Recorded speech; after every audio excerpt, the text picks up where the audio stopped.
Hey man, I love the channel, but I'm gonna have to apologize in advance for how vague I'm gonna be here because this whole thing already caused a ton of crap from my family and I. I'm talking the kind of crap I wouldn't even wish on my worst enemy. And since I can't have it happening again, I'm gonna try and stay as faceless as possible here. So I was born into a family that had been very lucky when it comes to finances. We've had a bunch of money in the family going back generations, but for the longest time, all I knew was that it came from a forefather being a successful merchant back in covered wagon times. History wasn't my thing growing up, and my family didn't talk about it much either, so I didn't really know squat about it until just after I turned 16. And it all started on a Sunday morning. On my birthday, Dad told me that I could get a learner's permit and he'd buy me a car if I kept my grades up at school. And so I'm still walking on air as I pass Mom on the way to do her little grocery run. She made a joke about how I'd be driving her soon, and I was just like the Cartman in that South Park episode when he's lying on a pile of money just saying, "Yeah," with his big dumb smile on his face. I don't know if you remember that one, but after she left, I walked into the kitchen to make myself some breakfast. And then a minute later, all I heard was her honking her horn, and not just like a quick beep. It was like those long, prolonged, solid blasts. So me, my dad, and my two brothers went running out the door and down the driveway to see what had happened. And at first, I remember being terrified that some kind of freak car accident had killed her. I breathed a huge sigh of relief when I saw that she and her car were fine, but she was standing on the road with the door open, pointing at the wall outside of our house, and with her jaw practically grazing the ground. Because spray painted on the side, and in massive dark red letters, someone had written, "Blood Money Pigs are gonna pay." It was kind of scary at first because, while Blood Money Pigs is a cool name for an industrial metal band, it is not what you want to see spray painted on the wall of your house. But then once we thought about it, we figured it was probably some jealous a-hole wanting to vandalize a nice neighborhood, and we just so happened to be the unlucky house that they chose to dirty up, so to speak. Yet while he wouldn't share anything with us until much later, it wasn't long before my dad started to suspect their choice of target wasn't so random. And that's because after washing and repainting the wall so it looked good as new, the exact same thing happened maybe 2 to 3 weeks later. Sunday morning, Mom goes on her little grocery run, then brrr, something else had been spray painted on the wall. "Blood on your hands," it said. Now, it was clear we were being targeted for some reason because no one else in the neighborhood ever reported any vandalism, but all we could really focus on at the time was why us. Mom was a homemaker and pretty popular with the other moms at school and around the neighborhood too, so it wasn't like she had any serious enemies. And then Dad spent his time running a charitable foundation that, long story short, was financed by the money his investment group made. He worked with sick kids, animal shelters, the homeless, you name it. Anyone who needed the help in, let's just say, the general vicinity, Dad could be counted on to show up with an oversized check for a handshake and a photo. Naturally, he too was a very popular man. So how in the name of all hell did we have blood on our hands? Mom and Dad ended up getting involved, and Dad paid to have some fancy security camera attached to the front gate. But then whoever was vandalizing the wall must have noticed because the first thing they did the next time they showed up was spray the camera lens so it couldn't see them writing, "Kelsey Scum Leave Town," on the outside wall of our house. Now, they didn't just graffiti that time either. These vandals poured a bunch of gas or something over the wall and then set fire to the plants at the side of our driveway, most likely in the hopes that the whole place would catch fire and burn down. Like I said, Dad already had his suspicions regarding why we were being targeted, but it wasn't until the Kelsey incident that he had them confirmed. Yet he still kept Mom and us in the dark, and the meaning behind the Kelsey name was lost in the confusion. And by that I mean none of it made sense, so it's not like the name clicked with us like it did with Dad. He started paying for security to watch the street outside our house, which basically involved a pair of dudes taking turns keeping watch 24/7. And it was one of those security guys that chased off someone who was likely trying to follow us to school in the morning to see which ones me and my brothers went to. And that was the going theory, at least. We didn't have it 100% confirmed, but it was still enough to scare Mom and Dad into moving us out of that house for a while, at least until the cops could figure out what was going on. But like I said, Dad kind of knew what was going on. He just didn't tell our mother until we were safely someplace else.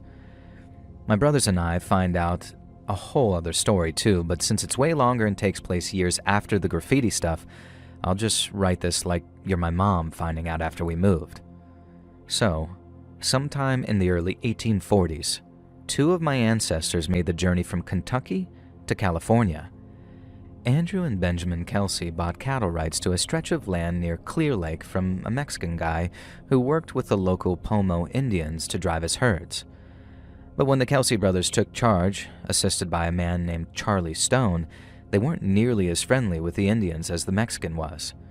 See, they came from Kentucky, which was a slave state, a place where it was very much a work or die type mentality, and while the Pomo wouldn't work for free, Andrew Kelsey paid wages that his own self would have found straight up insulting.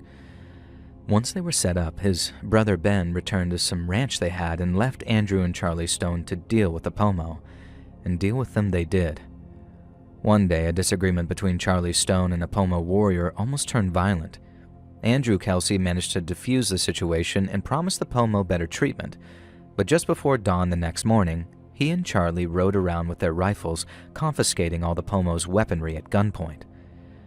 And after that, since the Pomo had no viable means of defending themselves, the two men ramped the mistreatment up to 11 and started cussing out or horsewhipping the Pomo whenever they were working too slow or did something wrong. And this went as well as you might imagine, and ended with the Pomo laying siege to the house Kelsey and Stone had built, which was apparently more like a fortress by that point, as they had an idea that the Pomo might rise up, which is like a whole other level of a-hole, right? Now anyway, it's all going to hell down at Clear Lake, and somehow news of this got to Andrew's brother Ben, who showed up with a posse to chase the Pomo off. And while Ben was definitely exploiting his own band of Pomo back on his own ranch, he wasn't nearly as much of an a-hole as his brother, not at first anyway.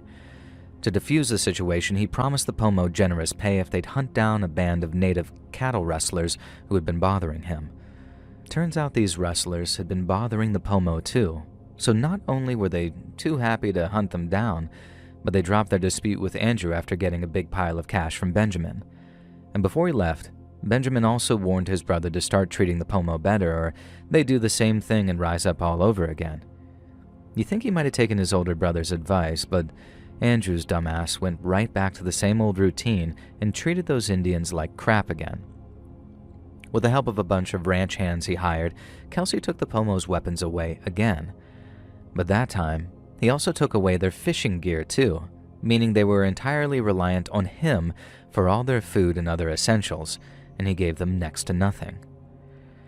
This went on for a while, and then when a young Pomo boy asked for another cup of wheat to feed his sick mom, Charlie Stone shot him dead on the spot to make an example of him to the others. Having gotten word of how the same pattern of mistreatment was playing out again, Ben Kelsey rode over to his brother's land and hired 50 Pomo men to take part in a gold mining expedition. But after Ben got sick with malaria, the Pomo stayed put and ended up getting picked off one by a combination of malaria and hostile tribes. Ben didn't mean any of them to die, but when word reached their families, they became incredibly angry. And then after a Pomo girl went missing for a few days, they turned up again saying that Andrew had been keeping her prisoner and using her as a love slave, and the crap well and truly, at that point, hit the fan. A Pomo chief snuck into Andrew's gunpowder store before dawn one morning and poured water all over it to make it unusable. And then once the sun came up, a band of warriors attacked Andrew's house with bows and arrows that they'd been making in secret. They took him by complete surprise and had him shot full of arrows before he even had time to react. Charlie Stone ended up shooting down a couple of warriors, and then he tried escaping by jumping out of a window but hurt himself on landing. He tried running, but he obviously couldn't.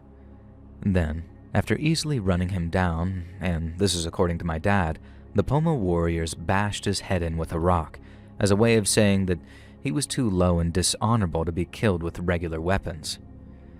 A few weeks later, when Ben Kelsey heard about what happened, he rode down to Andrew's place with a hired posse to recover his body. And that's when the massacre really started, because as they went, they killed every single Pomo Indian they could find. Ben and his boys killed so many of them that on account of all the public outrage, they ended up getting arrested when they returned home. Dad said the case was the first ever to reach the California Supreme Court, but in the end, none of the men were ever tried for anything, and when the army refused to help him drive the Pomo out, Ben Kelsey threatened to take an even bigger posse out there to finish them off himself. In the end, the army sent out a bunch of cavalry to move the Pomo on, but their commander was very sympathetic to Ben's story and had no intention of peacefully moving anybody off the land. When he and his men found the Pomo camp, they found it defenseless, as mostly all of the younger warriors were off on a big deer hunt someplace. They left only 400 Pomo, mostly women, kids, and old people, and the army killed around half of them. The army also killed just less than 100 more Pomo as they rode back to base camp, and while Ben Kelsey didn't directly take part in this, the greater part of the massacre, it can't be said that he didn't have a hand in it. Dad said that the way it was told to him when he was a kid, Ben Kelsey was basically cursed after that. He ended up selling his land in California, then moved the family to Mexico for some time, and then on to Texas, and it was there that, in a weird twist of vengeance, one of his daughters barely survived being violated and scalped by a Comanche warrior when their wagon was attacked. The ordeal scarred her mentally for life, and she was basically kept in the house all the time with no one allowed to see her because the sight of any strange person would send her into wild fits of screaming and crying. And to get away from the place that almost took his daughters from him, Ben moved the whole family back to California, where he got into the mining business. He then spent his twilight years in Los Angeles before dying in his 70s in the 1880s. Benjamin Kelsey had made a ton of money by the time he died, and it was all shared out among his surviving kids, one of whom ended up being my grandpa's grandpa. He invested it wisely, the fortune kept on going, then by the time it was all handed off to my dad, he could afford to create the foundation and basically pay a bunch of people to manage all of his stocks and whatnot for him while still making stupid amounts of money. No, I'm not gloating, I'm just being real, and while I am proud of my dad for being sensible and not blowing the fortune, which does happen a lot, I guess all that money really can be traced back to a single source, which was the Kelsey brother mistreating and massacring the Pomo while making a ton of money in the process. I guess someone figured that out and then traced the family line down right to my dad before deciding that they were going to try and get some late-in-the-game revenge on behalf of the natives. And while I don't condone what they did, I can definitely understand why they were so mad when they read about the massacre, because I sure as hell was too. And as you can probably tell, I've done a lot of research on what the Kelseys did, and I've read a bunch of other books on the wider subject of U.S.-Native relations. They vary wildly depending on where you're looking and when, and it's not always so black and white as people on Twitter want you to believe. But in the case of what they call the Bloody Island Massacre, it's clear to me that there were a bunch of Indians living relatively peaceful lives someplace, and then when these 3 American guys showed up, it signaled the doom of hundreds of innocent Native people. And that's just depressing and enraging and shameful in a way that I don't think I can put into words. It's obviously not mine or my dad's fault for what happened in the past, so I don't think we deserve to be targeted for what some guy did almost 200 years ago. But at the same time, I know for certain which charity I'm going to send a bunch of my inheritance to on the day it arrives. And that's the Lucy Moore Foundation, a non-profit organization founded to educate the public about what my ancestors did. It's named after a survivor of the massacre, a 6-year-old girl who hid underwater in the lake and breathed through some kind of hollow reed so she didn't have to come up for air. And sometimes, I think I'd swap all that money that we got in our family just so she wouldn't have to go through what she did.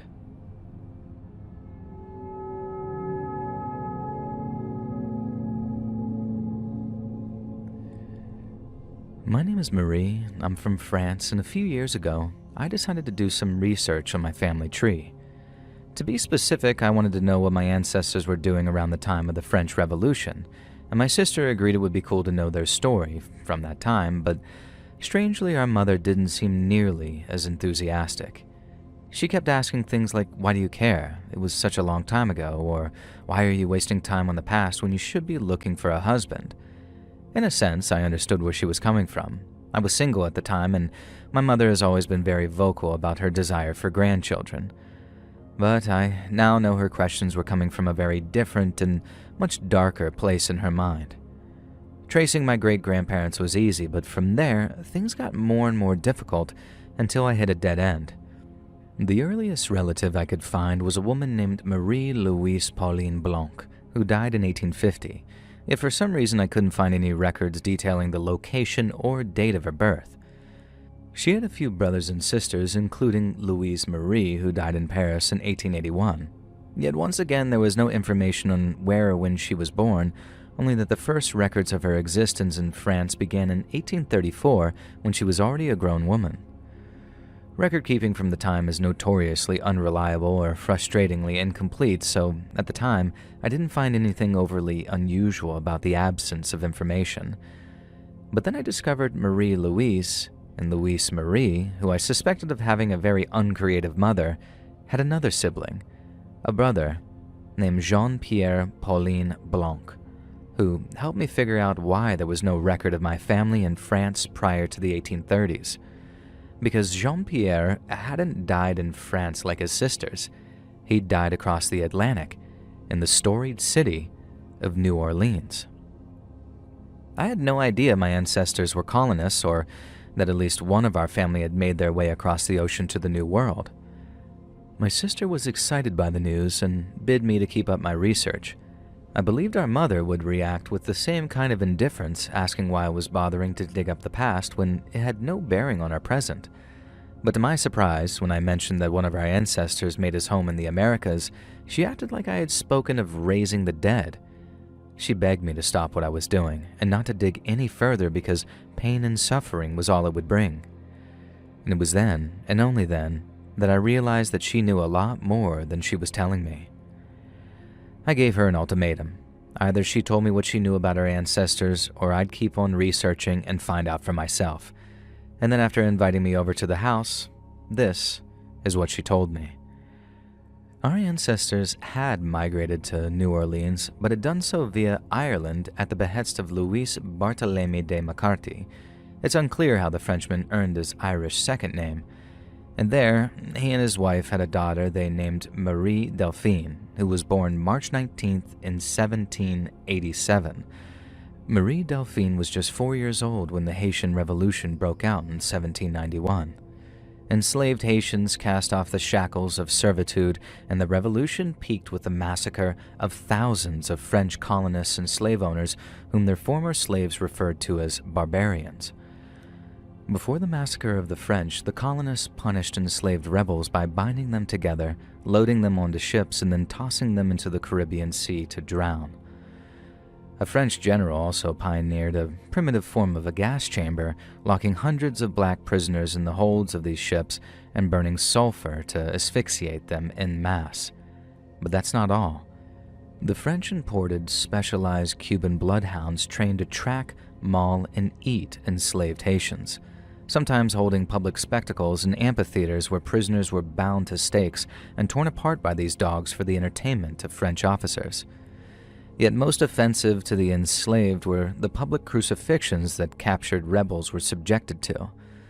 Seeing their fellow rebels hanging from crosses, burned alive, or broken on Catherine wheels inspired the massacre that would follow. And as stories of the violence made their way to New Orleans, terrified slave owners either improved their slaves' living conditions dramatically or subjected them to even harsher treatments in the hopes that it would break their spirits and reduce the chances of their revolt. In fact, Marie Delphine's uncle had been murdered by his own slaves in 1771, and as a family of slave owners, their solution was to treat their slaves as animals. In June of 1808, a then 21-year-old Marie Delphine married a man named Jean Blanc, a prominent banker, merchant, lawyer, and legislator. At the time of the marriage, Blanc purchased a house at 409 Royal Street for the family, which became known later as the Villa Blanc. Delphine had 4 children by Blanc, one of which was our direct ancestor. But the marriage did not survive, and in June of 1825, it seems Marie had a thing for June weddings. She married her third and final husband, Dr. Leonard Louis Nicholas Lalaurie, after which she went by the name that she would take to her grave and the one by which she is infamous, Madame Marie Delphine Lalaurie. In 1831, Madame Delphine had a two-story mansion constructed at 1140 Royal Street, which she managed in her own name and with little involvement of her husband following their eventual separation. She lived there with her children, but the household was maintained by black slaves, and in line with her own family's treatment of their slaves, they were treated abominably. I found mention of Madame Delphine in a book by Harriet Martineau, an Englishwoman who wrote books about sociology, and she mentions that even in a place where black slaves were treated as less than animals, Madame Delphine's slaves were, and I quote, singularly haggard and wretched. This stands in stark contrast with Madame Delphine's public treatment of black people, both free and enslaved, as Martineau noted that she was generally polite to them and seemed to care a great deal about their physical health. Yet official records tell a very different story. Between 1830 and 1834, local funeral registers show that 12 of Madame Delphine's slaves passed away, but the cause of their deaths are not listed. These include a cook named Bonne, listed as a chronic runaway, along with her 4 children. Their deaths caused such an uproar in New Orleans that rumors of grave mistreatment circulated and eventually prompted a visit from a local lawyer who intended to remind Lalaurie of the laws for the upkeep of enslaved people. Yet this lawyer found no evidence to suggest wrongdoing or mistreatment of enslaved peoples by Lalaurie, and the report of his findings seemed to have adequately quelled the rumors, at least for a while anyway. Author Harriet Martineau was still present in New Orleans when one of Madame Lalaurie's slave girls fell from the roof of the Royal Street mansion. An eyewitness said that the 8-year-old girl was attempting to escape punishment and was being pursued at the time by a whip-wielding Madame Lalaurie. It was later discovered that the young girl's name was Leah, and that she'd been brushing Delphine's hair when she hit a snag, angering Lalaurie to the point that she grabbed a whip and started chasing her. The incident led to another investigation whereby Madame Lalaurie was found guilty of illegal cruelties and forced to give up 9 of her slaves. Yet through some horrible twist of fate, these slaves were then brought back by the Lalauries through an intermediary relative and thus returned to the mansion. One such slave, the cook who replaced the deceased Bonne, was chained to the stove and had her children beaten mercilessly whenever she failed to live up to Madame Lalaurie's standards. The situation reached breaking point in April of 1834 when a fire broke out at Lalaurie's mansion. It was later discovered this fire was started by the cook, a 70-year-old woman who was chained to that stove by her ankle and who said she herself had deliberately started the fire rather than face yet another punishment of watching her children being beaten. This cook also claimed that any slaves were taken to the uppermost room, never to come back. Bystanders who witnessed the fire attempted to enter the mansion to ensure everyone had been evacuated, yet it was reported that Madame Lalaurie refused to hand over the keys. In response, these bystanders broke down the mansion's doors, and it was then, while going from room to room and looking for survivors, that they discovered all manners of horror. 7 of the slaves were found hanging by their arms, legs, or necks, with one witness saying their limbs were stretched and torn from one extremity to the other. Another witness was a local judge named Jean-Francois Canonge, who claimed to have seen a black woman forced to wear an iron collar, as well as an older slave woman with a head wound so dire that she could not stand properly. Canonge said that when he questioned Lalaurie's husband about those enslaved on the property, he was told in an insolent manner that some people had better stay at home rather than come to others' houses to dictate laws and meddle with other people's business. When word of Monsieur Lalaurie's most unrighteous indignation spread, a mob of local citizens attacked the Royal Street mansion and, according to one bystander, destroyed everything upon which they could lay their hands. The local sheriff and his officers were called to disperse the crowd, but by the time the mob left, the property had sustained major damage with scarcely anything remaining but the walls. Madame Lalaurie's surviving slaves were taken to a local jail, not because they'd done anything wrong, but because the judge wanted people to see them, so they'd know how they'd been treated and know the evil that Madame Lalaurie had done. The grounds of the mansion were also dug up, and the bodies of several slaves were said to have been exhumed, including that of little Leah, who fell from the roof. People were furious with the Lalaurie family and wanted her hanged, but by that point she had already fled New Orleans for France. The mansion was later rebuilt, and through my own research, I discovered that actor Nicolas Cage had bought the house for a sum of $3.45 million in April of 2007, but the documents were arranged in such a way that Cage's name did not appear on them, and he later sold the property, so he's no longer the owner. Madame Lalaurie lived out the rest of her life in exile in Paris, but missed New Orleans terribly. She actually planned to travel back at one point, but her children convinced her not to, quite rightly saying that she'd probably be killed. Her eventual death in 1849 remains something of a mystery, with some saying that she died in a boar hunting accident, others of natural causes. But what's clear is that even in Paris, she was hated by all who knew what she'd done, and I can count myself among that number. It was very hard for my mother to reveal who our ancestors were. She didn't want me to be burdened with it like she had, but I'm glad she told me. I'm glad I know where I came from, because it's a reminder to be different, and God willing, if I have my own children, I'll raise them to appreciate the value of human life in a way that Madame Lalaurie never did.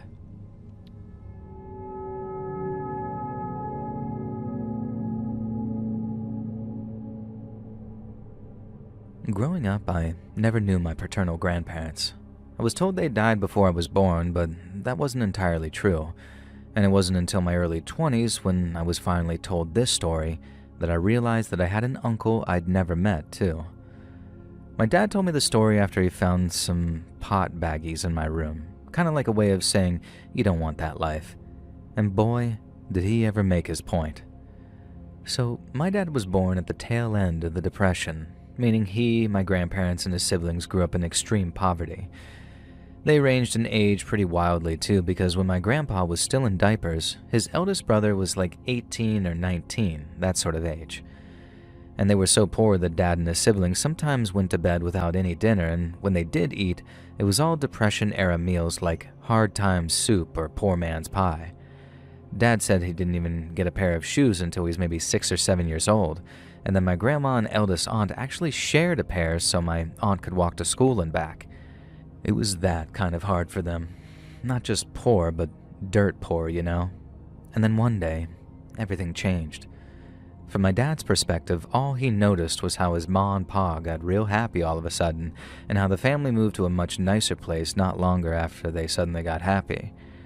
They ended up moving to an even bigger place a short while after some big funeral, one that everyone in the county went to, and from then on, things were never the same. Grandma and Grandpa started fighting all the time, then Grandpa and my mysterious uncle got into a big fight too, apparently. And the next morning, Grandpa was gone. Just left a note on the table saying he was sorry along with a whole bunch of money. He was never seen again. No one knew if he lived or died or what happened to him. My uncle, the one I never met, had left some time after, but maybe a year later, Grandma got word that he'd been killed in a bar fight out of state. And that's how my dad grew up. His own dad, gone by the age of 10, to be raised by a single mom who worked herself into an early grave, making sure her kids wanted for nothing. But before she died, she told him the story of what happened to them, why their lives were suddenly transformed for the better one day and then suddenly destroyed out of nowhere. So one day, back when Dad was around 6, Grandpa came home in a totally different mood than he normally would. He usually came home tired and cranky after a long day of either working or looking for work, but on this occasion, my grandma said that he walked through the door with a spring in his step. He picked her up, spun her around, and told her that in 1 week's time, all their money troubles would be over. When she asked how that could be, Grandpa drew a finger to his lips and said, while he couldn't tell her, his word was his bond. Now sure enough, 1 week later, Grandpa came home with a bundle of cash after being out all night with my uncle, and so began the good life for my dad and his family. But something happened around that time that didn't pass Grandma by, and she took to wondering just how exactly Grandpa had laid his hands on all that cash. You see, the same morning Dad came home with his money, a local farmer was found murdered outside his home. There was a big hoolah about it, and this farmer was a holdout, refusing to sell to this big land baron who wanted to turn his fields into a grazing space. He was offered larger and larger amounts to vacate his land, but he refused every time. All he wanted was to farm his land just like his pa did before him, and then hand it all off to his son once he was reunited with the Lord.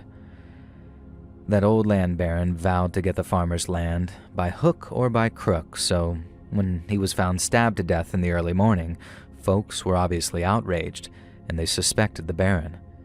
Nothing came of it. All the baron's boys had alibis and what have you, so the sheriff suspected outside involvement, like a man for hire. Grandma was so worried that she actually confronted Grandpa about the money and demanded he finally tell her where he got it from. She's always assumed it was from running moonshine since that was still a big thing at the time, but after the farmer's murder, she got to wondering and worrying, enough to ask him to his face, but Grandpa swore he had no part of it. He swore on the Bible that he'd made that money moonshining and that never in his wildest dreams would he kill another man, and a good man at that, for nothing but a pile of blood money. Grandma said she was reassured, but she still never fully lost her suspicions. The timing was too right, and the pile of money seemed way too big for just a single moonshine run. But since he made his case well enough, she didn't question it out loud again. Not until a couple of months later when the farmer's son showed up dead. It looked like nothing more than a terrible accident. The farmer's boy was riding on his horse one night when something like a rattlesnake gave him a scare. The horse bucked him, he fell off, then broke his neck. Simple as that. A lot of people bought it and said how sometimes it's a case of bad things happening to good people, but not everyone saw it for what it was, and as far as I'm concerned, they were right not to. Because the morning after the farmer's boy fell from his horse and broke his neck, my grandpa came home with yet another pile of money. The farmer's boy had actually been set to sell his parcel of land off to the baron, and at a very fair price too from what Grandma heard. But then right at the last minute, he changed his mind and refused to sell, saying he wanted to honor his dad's wishes.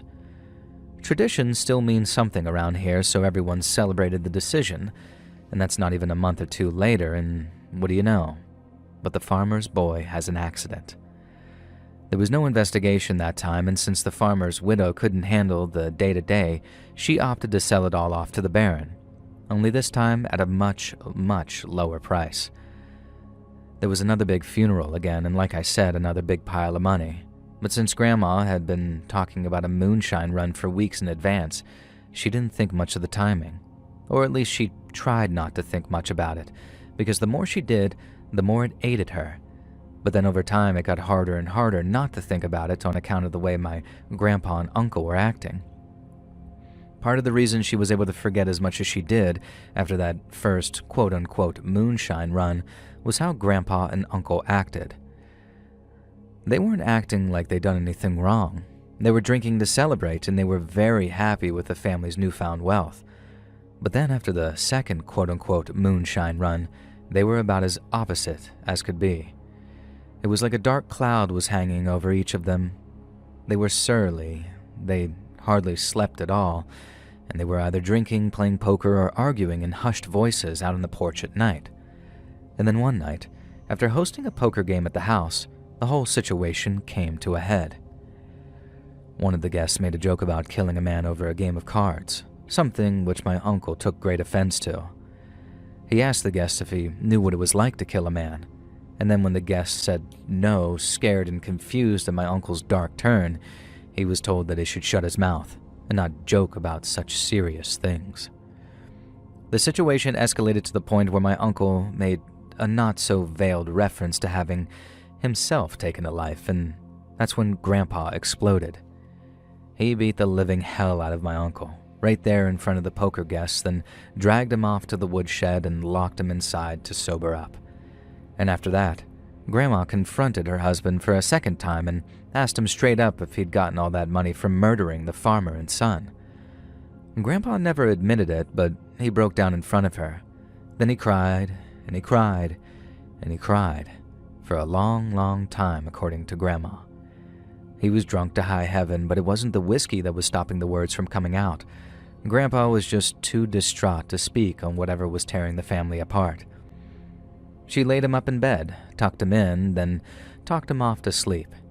Then Grandma went outside, unlocked the woodshed, and did the same to her boy, who was also in dire need of medical attention too, from what my dad remembered.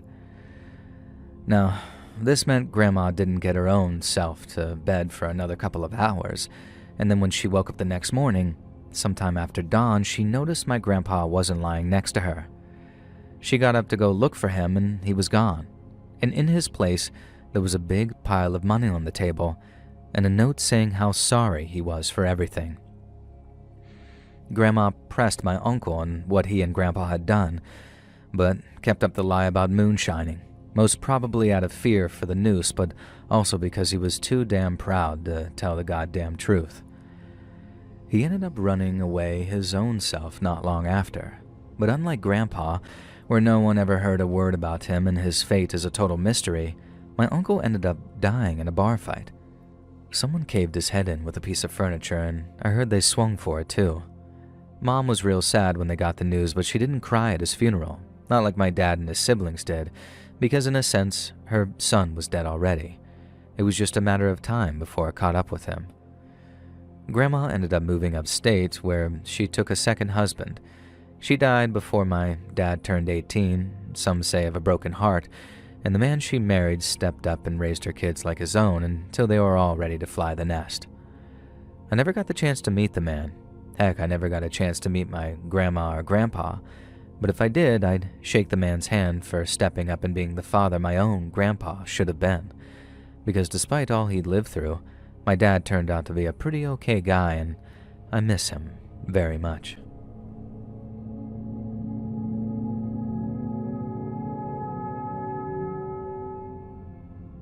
So this is kind of an old one, and nothing to do with me really, but I think you'll enjoy it because it's a good one.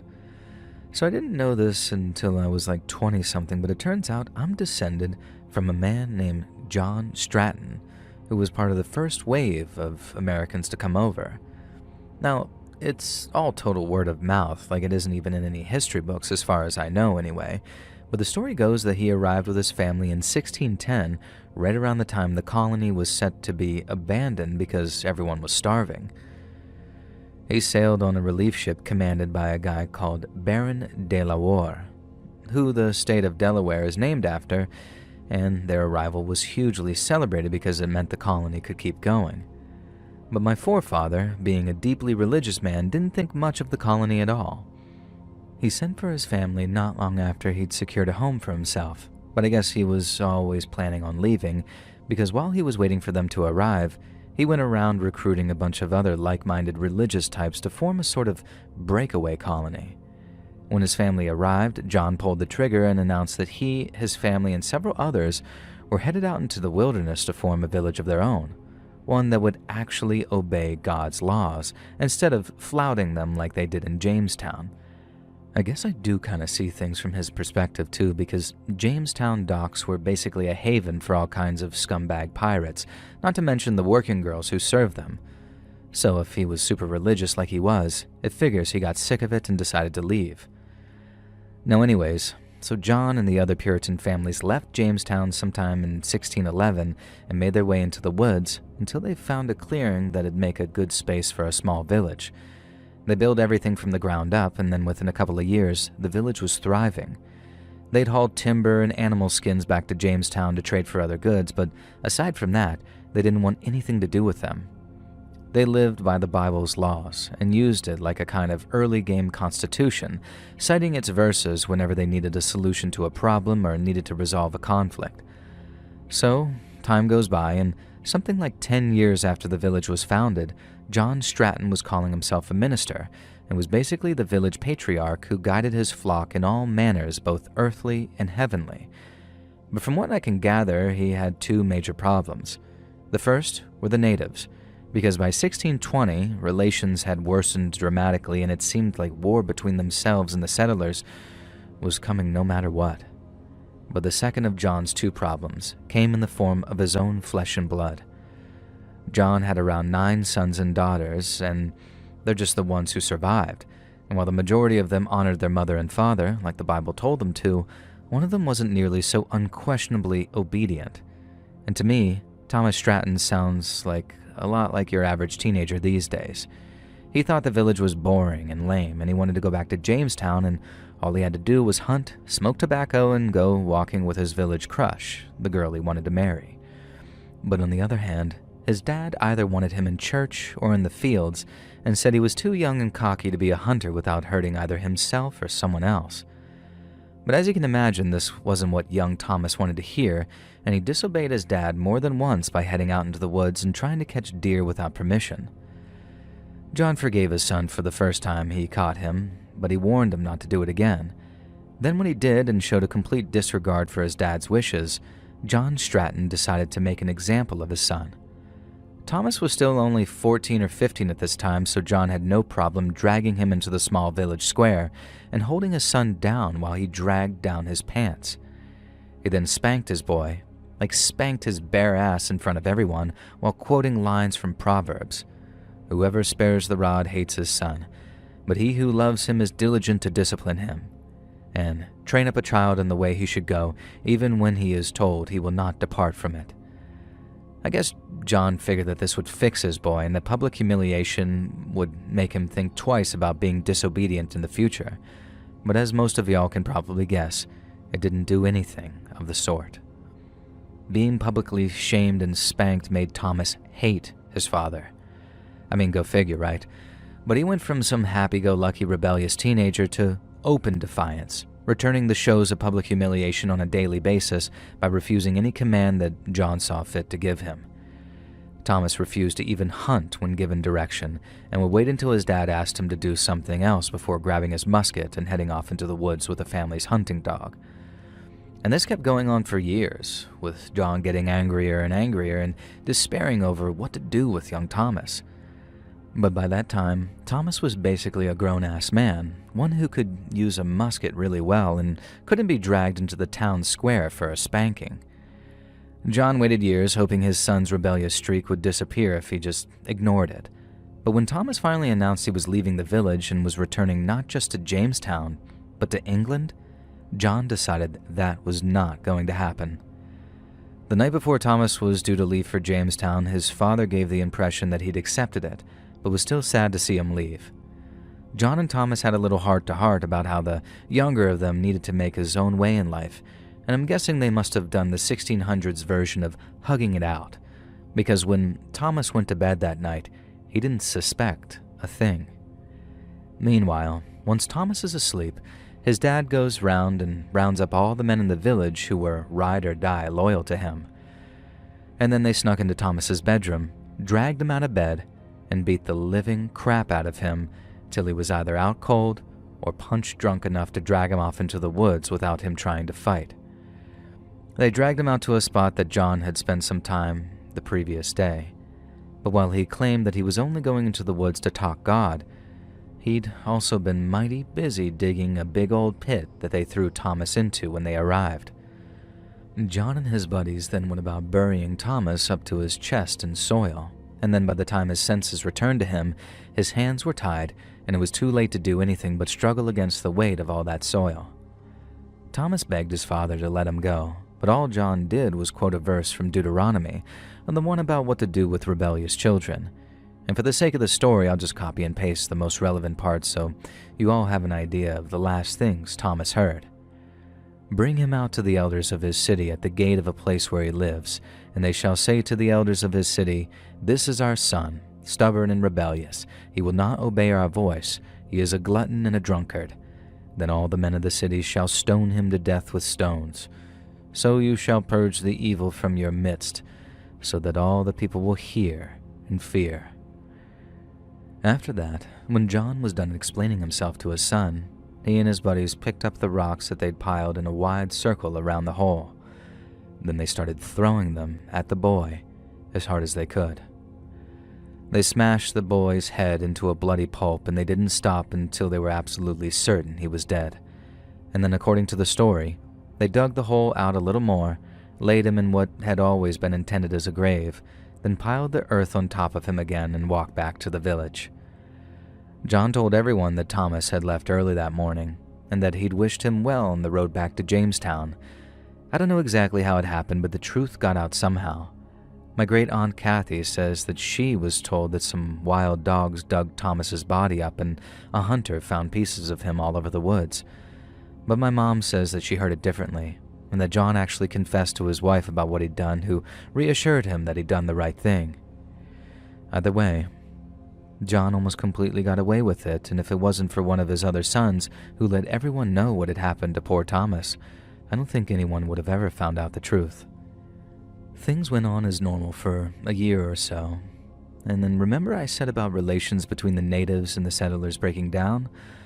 Well, apparently in 1622, the natives got sick of the tobacco farmers encroaching on their lands, and they went on a major killing spree, burning down whole villages and slaughtering anyone who lived there. And yeah, you guessed it, John Stratton's little religious fiefdom was one of those villages. And if it wasn't for our ancestor escaping with his scalp to Jamestown, I most probably wouldn't be around to write this and keep the story alive of what a piece of human garbage he was for murdering his own son. Hey friends, thanks for listening. Click that notification bell to be alerted of all future narrations. I release new videos every Monday and Thursday at 9 p.m. Eastern Time, and there are super fun live streams every Sunday and Wednesday night. If you got a story, be sure to submit them over at my email, letsreadsubmissions@gmail.com, and you might even hear your story featured on the next video. And if you want to support me even more, grab early access to all future narrations and bonus content over on Patreon, or click that big join button to hear about the extra perks for members of the channel. And check out the Let's Read podcast, where you can hear all of these stories in big compilations. Look at it anywhere you listen to podcasts. I also have a true crime channel called Saturn Soul. All links are in the description below. Thanks so much, friends. And remember, play the bagpipes instead.